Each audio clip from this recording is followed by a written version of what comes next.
And I was reading, I'm like, this is my dream. Why didn't I get to live this life? Anyway, yeah. Aww.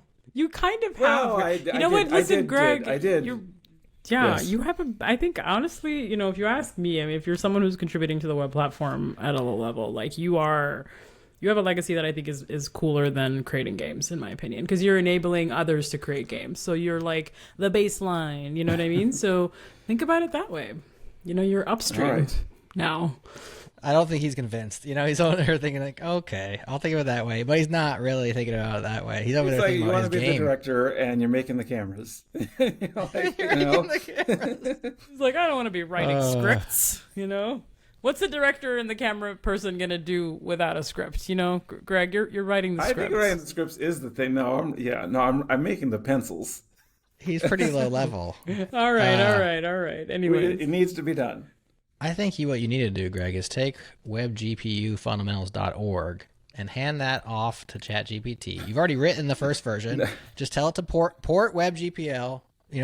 WebGL over to this, and I'll spend my time creating the next great video game.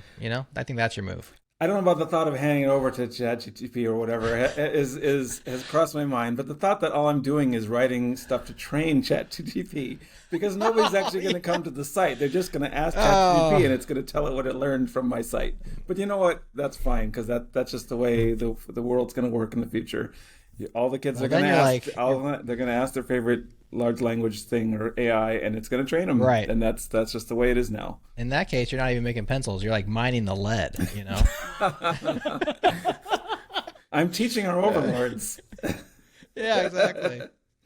Well, well, we've come full circle somehow, or haven't, but we need to close down. Any final questions, Amel, before we let Greg go? I would say that everyone should at least spend 15 minutes